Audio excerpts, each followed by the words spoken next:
পাথর আমার জাহান্নাম থেকে বাঁচার জন্য কান্না করেছে। পরে কান্না আমি আল্লাহর কাছে এত প্রিয় লাগলো, এত ভালো লাগলো, আমি আল্লাহ যা যা ওই পাথরটাকে মাফ করে দিলাম। নবী মুসা আসলো, এই পাথর কান্না থামা, আল্লাহ তোকে মাফ করে দিয়েছে, তোর কান্না আল্লাহর কাছে ভালো লেগেছে। পাথর খুশি হয়ে গেছে। পরদিন মুসা আলাইহিস সালাম আবার যাচ্ছিলেন, তিনি দেখলেন পাথর কান্না করছে। মুসা আলাইহিস সালাম বললেন, আজ আবার কান্না করছো কেন? পাথর বলল, নবী মুসা শুনে রাখো, কান্না যদি আমার আল্লাহর কাছে ভালো লেগে থাকে আর কান্নার কারণে আমি যদি জাহান্নাম থেকে বেঁচে যাই, আমি আজ থেকে কোনোদিন কান্না ছাড়বো না। পাথর কান্না করতে পারে কিন্তু আমাদের চোখ কান্না করতে পারে না। তাহলে বোঝা যায় পাথরের চাইতে আমাদের চোখটা কঠিন, শক্ত বেশি। এই পৃথিবীতে জাহান্নাম থেকে সবাই বাঁচার চেষ্টা করেছে। সে আল্লাহর ওলি বান্দা এই সংবাদ শোনার পর তার দুঃখ পাওয়ার কথা ছিল, কিন্তু সে জানেন কি বলল? সে বলল আলহামদুলিল্লাহ। জিবরিল আলাইহিস সালাম আরো অবাক হলো, এমনি অবাক, অবাকের উপর অবাক, তার উপরে অবাক। জিবরিল আলাইহিস সালাম বলল, রে বাবা, এটা কেমন হলো? এই সংবাদ শোনার পর তুমি দুঃখ পাবে, তুমি আলহামদুলিল্লাহ বললা কেন? তখন আবেদ বান্দা বলল, শোনো জিবরিল, শোনো, আমার মতো নালায়েক নাখান্দা একজন পাপী বান্দাকে আল্লাহ জাহান্নামের কাজে লাগবে, আল্লাহর এই সিদ্ধান্তে আমি খুশি হই, আলহামদুলিল্লাহ বলেছি।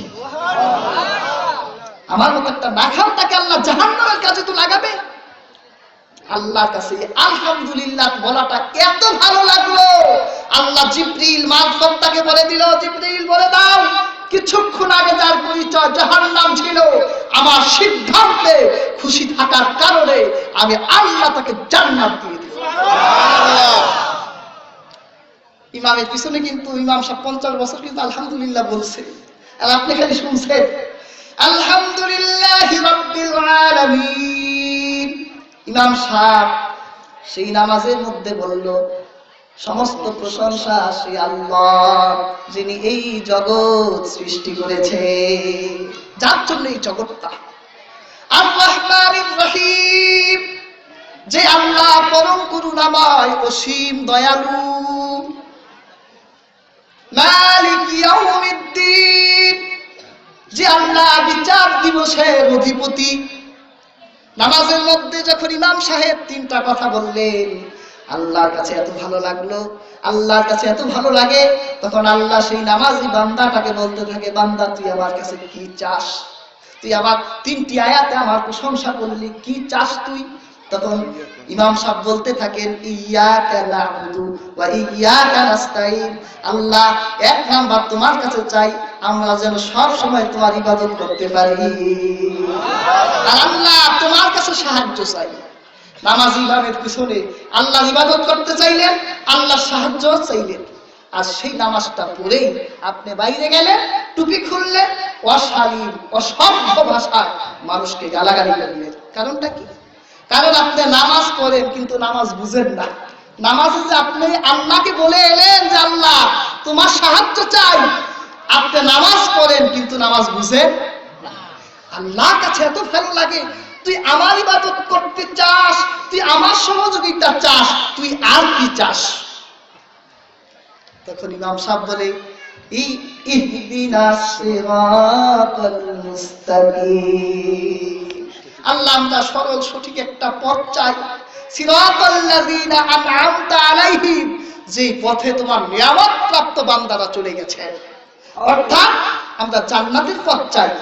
এই কথাটা বললেন আপনি, আর বাইরে গিয়ে কার পথে যেন আপনি হাঁটতেছেন, কারা যেন আপনার পথ দেখে গেছে, তুমি এই পথে চলবা, এইরকম চশমা পরবা, এইরকম চুলের স্টাইল করবা, এইরকম মেয়েদের বলে দেয় তোমরা ড্রেস অফ ইন্ডিয়া, পাখি পাখি পরবা। তাদের পথ পড়তেছে, তাদের সংস্কৃতিকে আপনি গ্রহণ করছে। ওটা কি আপনার পথ ছিল? নামাজে কি ওইটা চাইছেন আল্লাহর কাছে? ওটা কেন করছে? আপনি তো নামাজ বুঝেন না।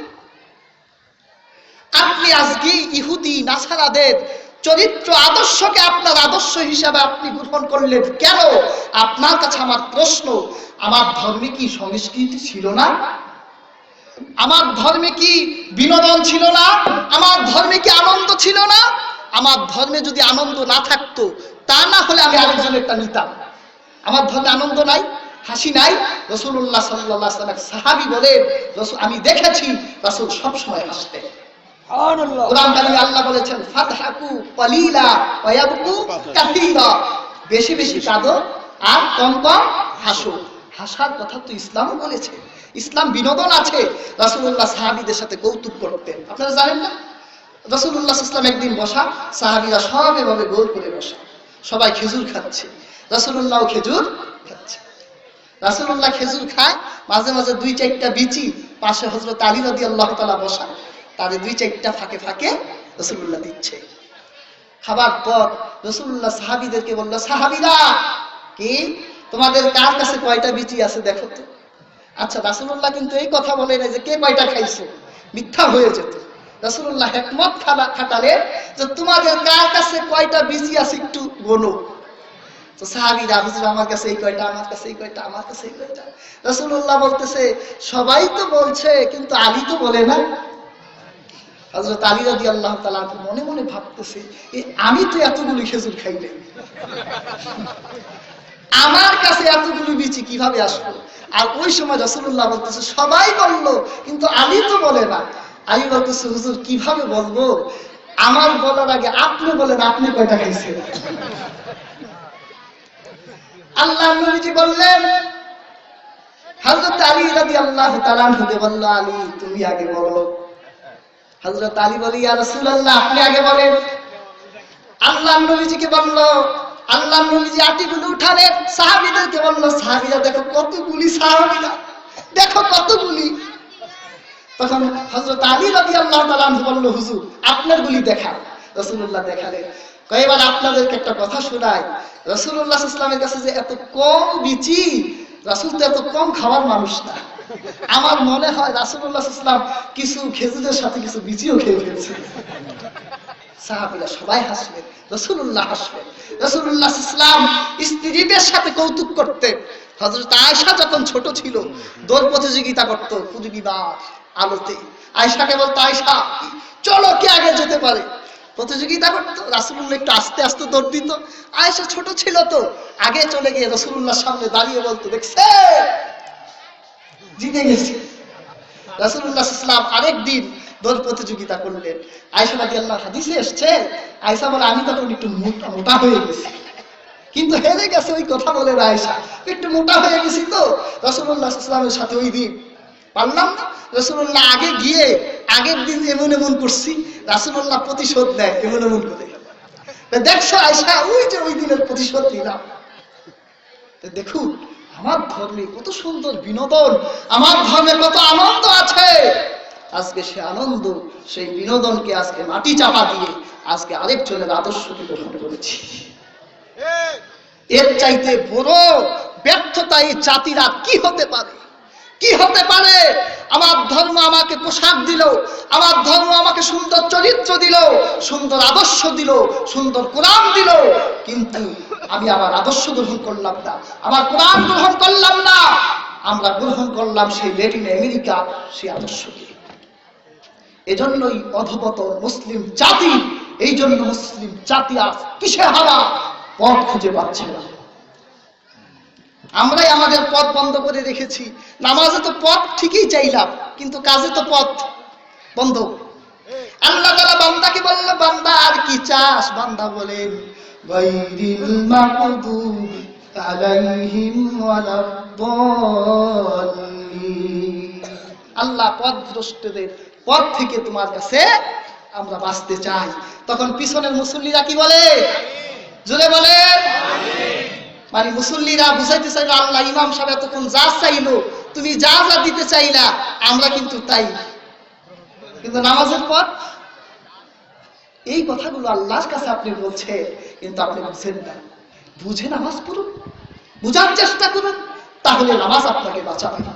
এভাবে মুমিনেরা এভাবে নামাজকে কি করবে? প্রতিষ্ঠা করবে।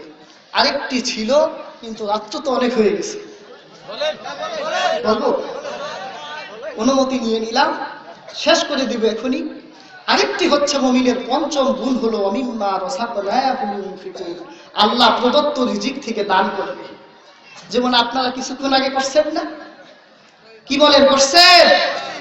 কার জন্য করেছেন? রিজিকটা কে দিয়েছিল? একটু একটু শুনবেন, কত দাম।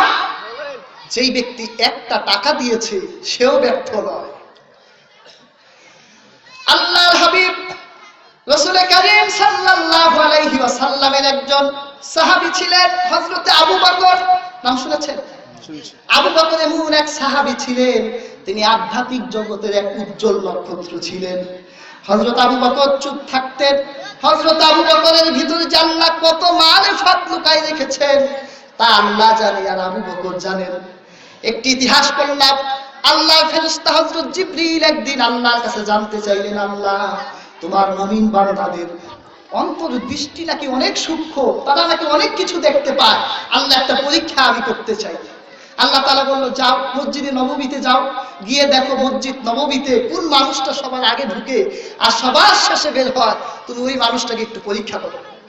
জিবরিল ছোট্ট 8 বছরের একটা ছোট্ট ছেলে হয়ে মসজিদে নববীতে দাঁড়িয়ে আছে। দেখলো মসজিদে নববীতে রাসূলুল্লাহ জলিল কদর সাহাবী হযরত আবু বকর ঢুকলেন সবার আগে। সবার লাস্টে বের হলো 8 বছরের জিবরিল বলতেছে, দাঁড়ান, আচ্ছা আপনার কাছে একটা প্রশ্ন করতে চাই, আপনি বলেন তো জিবরিল ফেরেশতা কোথায় আছে? আচ্ছা আপনারা বলেন জিবরিল কোথায় আছে? বুঝেন না আমার কথা? জিবরিল ফেরেশতা আবু বকরের সাথে 8 বছরের ছেলে। আর আবু বকরের কাছে সেই ছেলেটা জানতে চাচ্ছে যে আপনি বলেন তো আল্লাহর ফেরেশতা জিবরিল কোথায় আছে? আবু বকর বলল, মশাই তুমি ছোট্ট মানুষ, জিবরিল দিয়া তোমার কাজটা কি? বলল, না একটু তামান্না চাকলো, একটু জিবরিলের সংবাদটা একটু আমাকে দেন।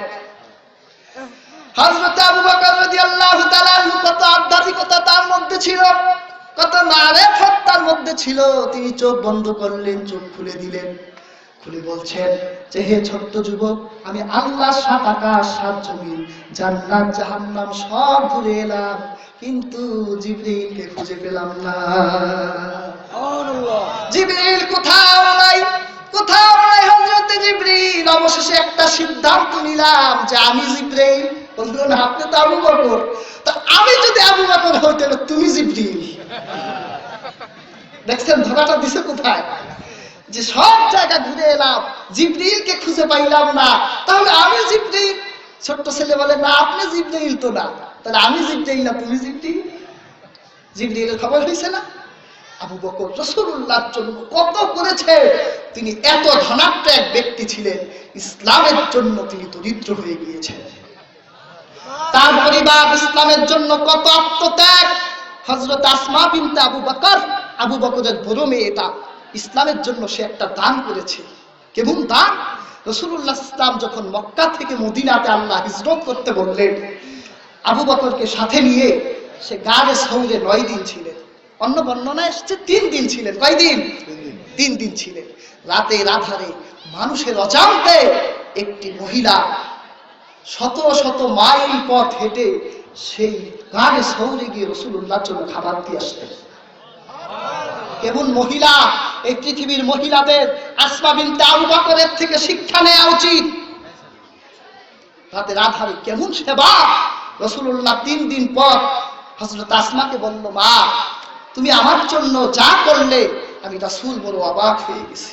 তোমাকে ধন্যবাদ দিয়ে ছোট করতে চাই না, তবে শুনে রাখো আমরা কালকে চলে যাচ্ছি, তুমি আর এসো না। হযরত আসমা পরদিন আবার এলেন, সাথে একটা পাতিল নিয়ে এলেন, কিছু রান্না করে পাতিলটা রাসূলুল্লাহর কাছে আনলেন। আল্লাহ নবীজিকে বলল, ইয়া রাসূলুল্লাহ 9 দিনের পথ, 9 দিন না খেয়ে থাকবেন, আমার মন সইল না, এই জন্য পাতিলে করে কিছু খাবার নিয়ে আসলাম। ইয়া রাসূলুল্লাহ এই পাতিলের খাবারটা গ্রহণ করে আমি আসমাকে আপনি ধন্য করে দেন। আল্লাহ নবীজি বলল, তুমি পাতিল নিয়ে আসলে, পাতিলটা বাঁধার জন্য যে রশি লাগে, যে ফিতা লাগে, এই রকম রশি তো আমার কাছে নাই। আরবি ভাষায় রশিকে ফিতাকে বলা হয় নিতাক। কি বলা হয়? অন্য আরেকটা হাবলুন আছে, তবে নিতাক বলা হয় রশিকে। অথবা ফিতাকে। রাসূল কারীম সাল্লাল্লাহু আলাইহি ওয়াসাল্লাম বলল, আমার কাছে তো কোনো নিতাক নাই, কোনো রশি ফিতা নাই যে আমি এই পাতিলটা আমার হালদায় বাঁধবো। আসমা বিনত আবু বকর একজন মহিলা, সে সাথে সাথে রাসূলের মুখে এই কথাটা শোনার পর সে তার জামাটা উঁচু করে পায়জামার রশিটা খুলে ফেললেন। আল্লাহর পবিত্র, আল্লাহর নবীজির পবিত্র বদন মোবারক, পবিত্র হস্ত মোবারকে ফিতাটা দিয়ে দিলেন। আর রাসূলুল্লাহকে বলল, ইয়া রাসূলুল্লাহ, রশির জন্য আপনি খাবার নিতে পারবেন না, এই রশি আপনাকে দিয়ে দিলাম, এই রশি দিয়ে আপনি হাওদাটা বেঁধে নেন। এইভাবে সে তার পায়জামা ধরে আছে। আল্লাহর নবীজির চোখে পানি ঝরতে লাগলো। আল্লাহ নবীজি বলতে লাগলো, হে আসমা, হে আসমা, তোমার ঋণ পরিশোধ করার মতো কোনো অর্থ আমার কাছে নাই। 3 দিন আমার জন্য যেই কষ্ট করলে, আজকে আমি রাসূলুল্লাহর জন্য নিজের লজ্জার কথা ভুলে গেলে এইভাবে রশি ধরে যদি কওমের মানুষের সামনে দাঁড়াও, কওমের মানুষ তোমাকে কি বলবে? তুমি লজ্জার কথা কি ভুলে গেছো? তুমি কি জানো না লজ্জা হলো নারীর ভূষণ? তুমি ভুলে গেলে, তোমার লজ্জার দিকে চিন্তা হলো না? হযরত আসমা বলেছে, ইয়া রাসূলুল্লাহ, আপনি আমার লজ্জার দিকে চিন্তা করবেন না, আপনি আপনার হালদা বেঁধে ফেলুন, আমি নিজেকে সুস্থভাবে বাড়ি নিয়ে যাব। রাসূলুল্লাহর কাছে তার এই ফিতাটার দাম এত হলো, আমার নবীজি তিনি আর দাঁড়াই থাকতে পারলেন না, আমার নবীজি আর চুপ থাকতে পারলেন না। আমার নবীজি বলে দিল, আজ থেকে তোমার নাম আসমা জাতুন নিতাকাই, আজ থেকে তুমি জান্নাতের 2টা রশির অধিকারী। সুবহানাল্লাহ। আসমার মতো একজন মহিলা, সে যদি পায়জামার একটা ফিতা দিয়ে ইসলামের সহযোগিতা করার কারণে জান্নাতে যেতে পারে, যারা আল্লাহর পবিত্র ঘর মসজিদের ওযুখানায় সহযোগিতা করলো, সে আল্লাহ কি দেখে নাই? কার রিজিক থেকে দিলেন? আল্লাহ রিজিক থেকে দিয়েছে। যদি আপনাদের নিয়ত সহি থাকে, মসজিদে ওযুর জন্য দিয়ে গেলাম, তাহলে আমার বিশ্বাস কিয়ামতের দিন সে আসমার সাথে হাসর হবে। এজন্য আল্লাহ প্রদত্ত রিজিক থেকে মুমিন দান করবে, এটা মুমিনের 5 নাম্বার গুণ। কয় নাম্বার? 5 নাম্বার। 1 নাম্বার গুণ ছিল, তাদের সামনে আল্লাহর জিকির হলে তাদের হৃদয় কেঁপে যাবে। 2 নাম্বার কথা ছিল, মুমিনদের সামনে আল্লাহর কোরআনের কথা হলে ঈমান বেড়ে যাবে। 3য় কথা ছিল, মুমিনরা সব সময় আল্লাহর উপর ভরসা করবে। 4র্থ কথা ছিল, মুমিনেরা নামাজ প্রতিষ্ঠা করবে। 5 নাম্বার কথা হলো, মুমিনেরা আল্লাহ প্রদত্ত রিজিক থেকে ব্যয় করবে। আল্লাহ বলেন, এই 5টা গুণ যেই মুমিনের আছে, সেই মুমিন আল্লাহর পক্ষ থেকে 3টি পুরস্কার পাবে। কয়টা? 3টা। আল্লাহ বলে, উলাইকা হুমুল মুমিনুনা হাক্কা, তারাই হলো প্রকৃত মুমিন, তারাই হলো আসল মুমিন। লাহুম দারাজাতুন ইনদাল্লাহ, আল্লাহর নিকট তাদের জন্য রয়েছে মহান সম্মান ও মাগফিরাত। আল্লাহ ওই মুমিনের জীবনের সব গুনাহ মাফ করে দিবে। সুবহানাল্লাহ। ওয়া মাগফিরাতুন ওয়া রিজকুন কারীম, আর জান্নাতে আল্লাহ রাব্বুল আলামিন তাদেরকে সম্মানিত রিজিকের ব্যবস্থা করে দিবেন। তাহলে আজকে সূরাতুল আনফাল থেকে খুব সংক্ষিপ্ত সময়ে আপনাদেরকে 8টি বিষয় শোনাতে পেরেছি। আল্লাহ সুবহানাহু ওয়া তাআলা শুধু ঢাকা থেকে, বিক্রমপুর থেকে, বিশেষ করে মেম্বার সাহেবের প্রতি একটু কৃতজ্ঞতা জানাতেই হয়। দোয়া করি আল্লাহ তাআলা মেম্বারকে আমাদের সকলের মূর্ত প্রতীক বানাই দিক। আমিন বলবেন না? ওমরের মতো একজন নেতা বানাই দিক। আমিন বলেন। হযরত ওমর, সে রাসূলুল্লাহর মাথা আনার জন্য গেল, যে রাসূলের মাথাটা উড়াই দিব, 100 উট নিব। যখন রাসূলুল্লাহর পবিত্র কদম মুবারকে আসলেন, রাসূলের পবিত্র চেহারাটা দেখলেন, সূরা তাহার 5টি আয়াত শুনলেন, কোরআনের মজা পেল, হযরত ওমর রাসূলের মাথা কি নিব, নিজের মাথাই রাসূলকে দিয়ে দিয়েছে। ইসলামের পূর্বে তার নাম ছিল ওমর, ইসলামের পর তার নাম ওমরই রয়ে গেছে। ওমর রয়েছে না? ওমর রাদিয়াল্লাহু তাআলা আনহু যখন শুনলেন যে তাকে হত্যার ব্যাপারে তার বাবাও রায় দিয়েছে, ওমরকে যেখানে পাও হত্যা করো, হযরত ওমর রাদিয়াল্লাহু তাআলা তরবারিটা নিয়ে মজলিসে গেছে। আবু জাহেল বসা, সমস্ত নেতা নেতারা বসা, ওমরকে দূর থেকে দেখেই দিছে দৌড়, ওরে বাবা ওমর আসতেছে। খাত্তাব বলল, ওমর তুমি কি কাজ করলে? তুমি রাসূলুল্লাহর কাছে মুসলমান হয়ে গেলে, আমি কিন্তু বলে দিয়েছি তোমাকে যেখানে পাবে হত্যা করবে। তুমি ওই রাসূলুল্লাহকে গালি দিল। ওমর বলল, আপনি আমাকে যা বলার বলে, আমার রাসূলের নামে কিছু বলবে না। ওমর আবার রাসূলুল্লাহর নামে, ওমরের বাবা বললেন খাত্তাব, রাসূলুল্লাহকে অসভ্য ভাষায় কথা বললেন। হযরত ওমর রাদিয়াল্লাহু তাআলা আনহু তরবারি দিয়ে তার বাবার গলাটা লগাই দিয়েছে। ইসলামের পূর্বে ওমর ছিল, ইসলামের পরেও ওমর ছিল। আমি এই মানুষটিকে এই এলাকার মেম্বার দেখে গেলাম, আমি পরে যদি কখনো আসি তাহলে যাতে চেয়ারম্যান দেখতে পারি। কি বলেন? আল্লাহ তাআলা তাকে হিদায়াতের উচ্চ মাকাম দান করুন। আর যারাই আপনারা সকলেই সহযোগিতা করলেন, এত রাত পর্যন্ত বসে রইলেন, আল্লাহ তাআলা যাতে এই মাহফিলটিকে কবুল ও মঞ্জুর করে নেন। একটু মহব্বতের সঙ্গে একটু জিকির করি, লা ইলাহা ইল্লাল্লাহ, লা ইলাহা লা ইলাহা সুবহানাল্লাহ আলহামদুলিল্লাহ, লা ইলাহা ইল্লাল্লাহ, লা ইলাহা। মহব্বতের সঙ্গে পড়ুন, লা ইলাহা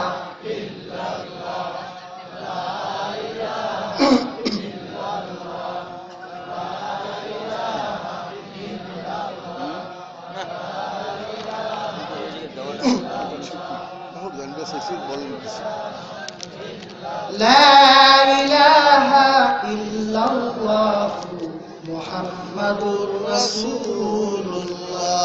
এই প্রশ্নটা যে করেছে সে আমার সাথে পার্সোনাল ভাবে দেখা করবেন, এর জবাব নিয়ে যাবেন। আমি সাইফুল ইসলামের বাসাতে আছি। পার্সোনাল ভাবে যে প্রশ্নটা করেছেন এই প্রশ্নটা জনসম্মুখে আমি দিতে চাই না।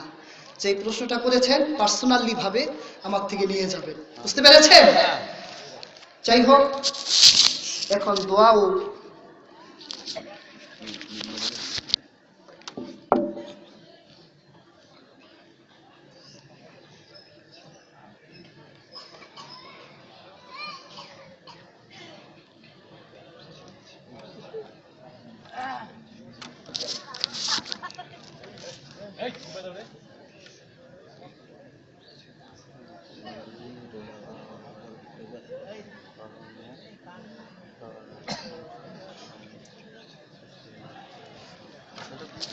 মসজিদের উন্নয়নমূলক কাজে সে অর্থ দিতে চেয়েছে, তবে ইসলামে কিছু খাতে এর ব্যয় করা যাবে।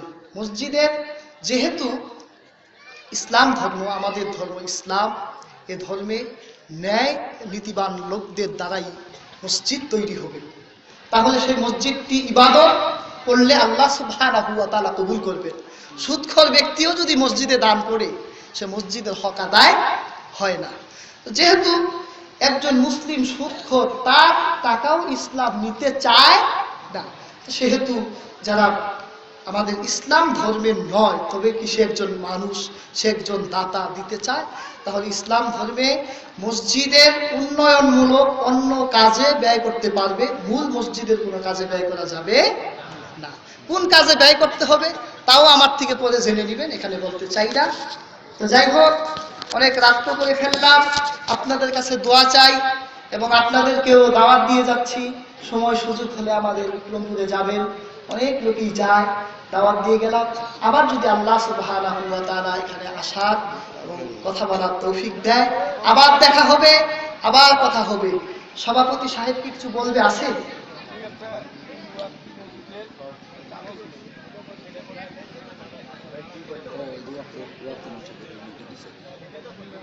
সেটা বলছি পরে পরে বলে দিব ইনশাআল্লাহ তাআলা। দোয়া করে দিব। সভাপতি সাহেব কিছু বলবে আছে কেউ?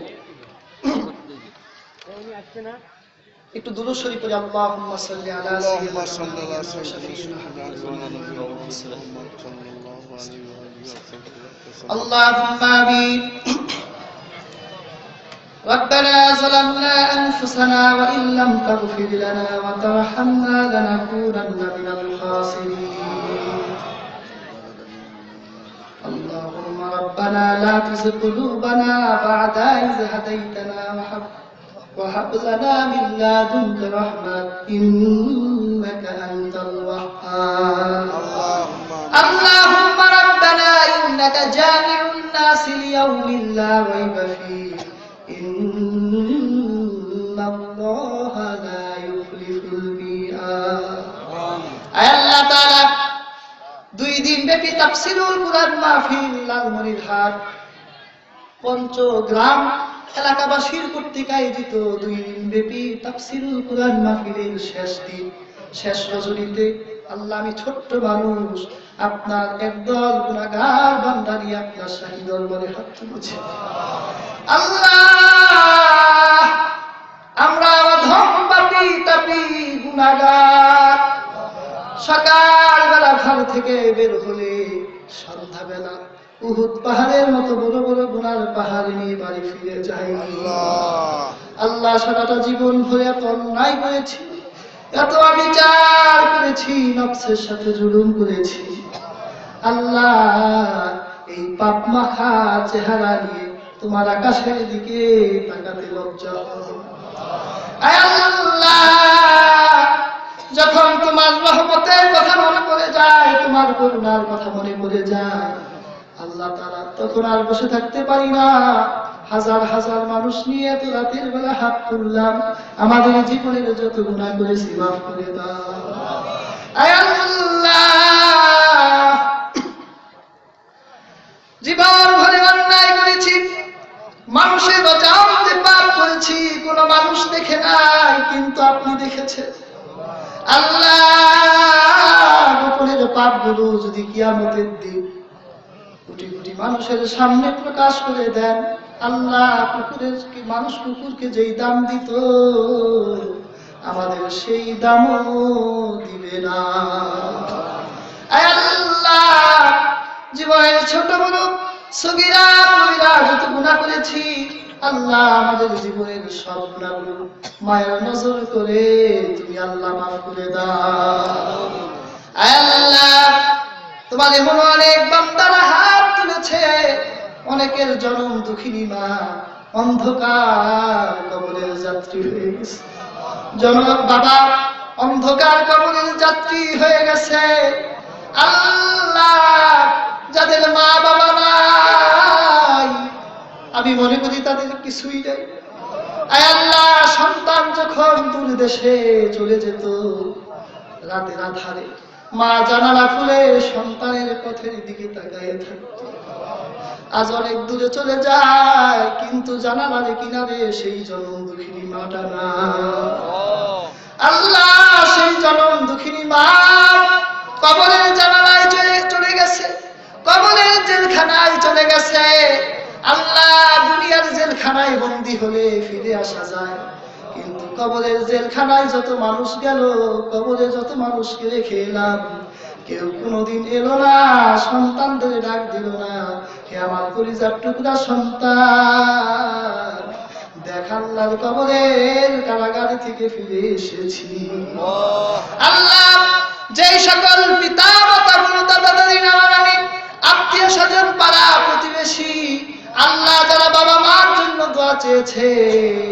আল্লাহ হাজার হাজার মানুষ অনেকের বাবার মা নাই আল্লাহ যাদের বাবা মা গুলো অন্ধকার কবরে চলে গেল কবরগুলো জান্নাতের বাগান বানায়া দেয় আল্লাহ কবরগুলো আপনার হাবিবের নূর দিয়ে মুনাওয়ার করে দেয় আল্লাহ যাদের পিতা মাতা জীবিত আছে সুদীর্ঘ নেক হায়াত দিয়া দেন পৃথিবীতে সুস্থতার সাথে চলার তৌফিক দিয়া দেন আল্লাহ পর্দার আড়ালে আমার মা বোনেরা হাত তুলেছে আল্লাহ কত মা বোনেরা কত দুঃখ নিয়ে হাত তুলেছে যেই দুঃখের কথা আল্লাহ দুনিয়ার কাউকে বলতে পারে না বালিশের নিচে মাথা দিয়ে আল্লাহ জীবনের দুঃখগুলো আল্লাহ বালিশের নিচে চাপা দিয়া দিয়ে আল্লাহ সেই মা বোনদের যত ফরিয়াদ আছে তুমি আল্লাহ তাদের সকল ফরিয়াদকে কবুল মঞ্জুর করে নাও আল্লাহ মা বোনদেরকে 5 ওয়াক্ত নামাজ পড়ার তৌফিক দিয়া দাও আল্লাহ রমজানের রোজা রাখার তৌফিক দিয়া দাও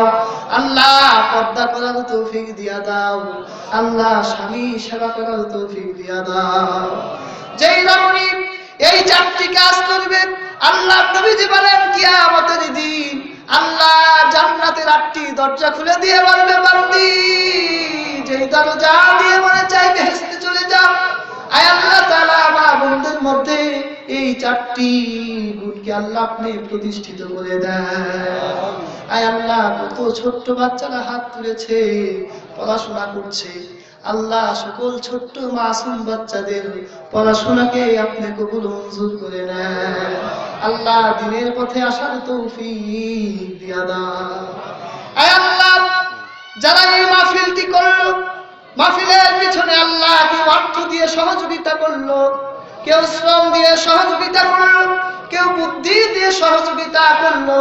আল্লাহ যারা এই মাহফিলটা 2 দিন চালাতে পারলো, আয় আল্লাহ তাআলা আপনি তাদেরকে খালি হাতে ফিরাই দিয়েন না। আল্লাহ এই মাহফিলের উসিলা করে তাদের জীবনকে আল্লাহ আপনি ধন্য করে দেন। আল্লাহ এই মাহফিলের উসিলা করে তুমি তাদের পিতা মাতা, দাদা দাদি, নানা নানি, আত্মীয় স্বজন সকলকে জান্নাতবাসী করে দাও।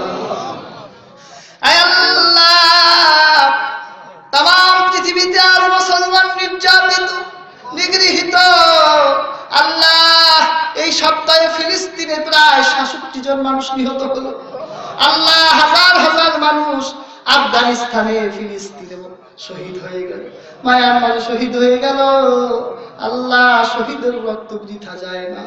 কত শিশুরা কান্না করলো, মা হারাই ফেলেছে। কত শিশু কান্না করলো, বাবা চলে গেছে, কেউ নাই তাদের। শিশু আশ্রমে বসে বাবা মার অপেক্ষা করছে। আল্লাহ শিশুর কান্না আপনার আরশে আজিম পর্যন্ত চলে গেছে। আল্লাহ শিশুর আর্তনাদ আপনার আরশে আজিম পর্যন্ত পৌঁছে। আল্লাহ মুসলমানের এই দুর্দিন দিন আল্লাহ আপনি এমন একজন আমিরের সহযোগিতা করেন, এমন একজন আমিরের নিয়োজিত করে দিন যার দ্বারা গোটা বিশ্বে আবার শান্তি ফিরে আসে। আল্লাহ আর মুসলমানের রক্ত দেখতে চাই না, একটু শান্তি চাই। আল্লাহ একটু শান্তি চাই। আল্লাহ শান্তি দেবার মালিক তুমি। আল্লাহ তুমি ছাড়া কেউ শান্তি দেবার নাই।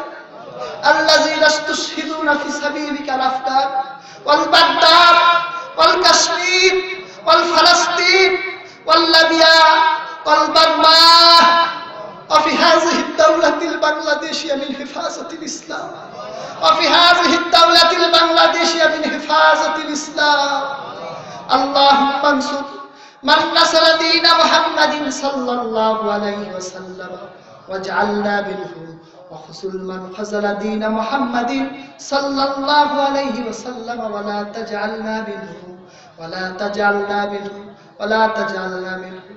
আয় আল্লাহ তোমার এক বান্দা দোয়া চেয়েছেন, তার বাবা অসুস্থ হয়ে মেডিকেলে আছে। আল্লাহ তুমি তার পিতাকে সুস্থ করে দাও। আল্লাহুম্মা ইন্না নাসআলুকাল জান্নাতা ওয়া নাউযু বিকা মিনান নার। আল্লাহুম্মা আজিরনা মিনান নার। হাসবুনাল্লাহু নি'মাল ওয়াকিল, নি'মাল মাওলা ওয়া নি'মান নাসীর। اللهم ربنا سمعنا مناديا ينادي للإيمان أن آمنوا بربكم فآمنا ربنا فاغفر لنا ذنوبنا وكفر عنا سيئاتنا وتوفنا مع الأبرار اللهم ربنا وآتنا ما وعدتنا على رسلك ولا تخزنا يوم القيامة إنك لا تخلف الميعاد اللهم ربنا واعف عنا واغفر لنا وارحمنا أنت مولانا فانصرنا على القوم الكافرين على قوم الفاسقين على قوم الضالين اهدنا الصراط المستقيم صراط الذين أنعمت عليهم اللهم ربنا تقبل دعاءنا بمقاصدنا بفضيلة كلمة طيبة لا إله إلا الله محمد رسول الله صلى الله عليه وسلم السلام عليكم ورحمة الله وبركاته দোয়া করিয়েন ঈদুল আশি দোয়া রাখেন। কথা বলবো আমি ফোন নিছি কথা বলবো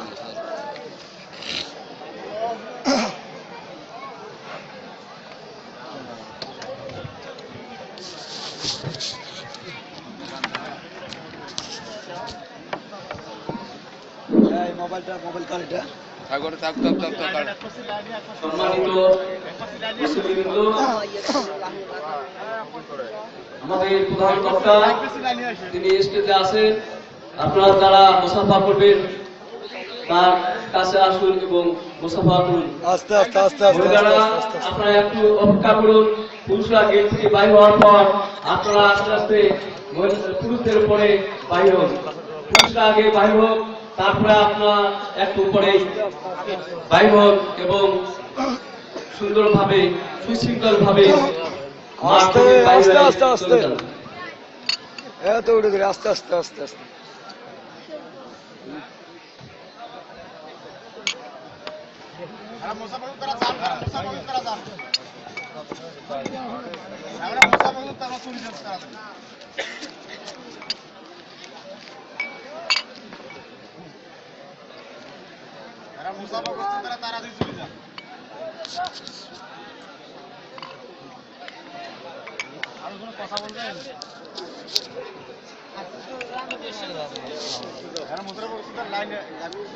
আস্তে আস্তে আস্তে আস্তে আস্তে এত ধাক্কা দেখি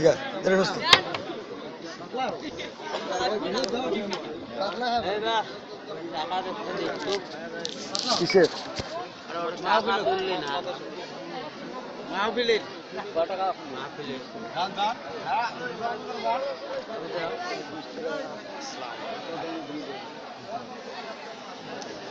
সমস্যা নেই।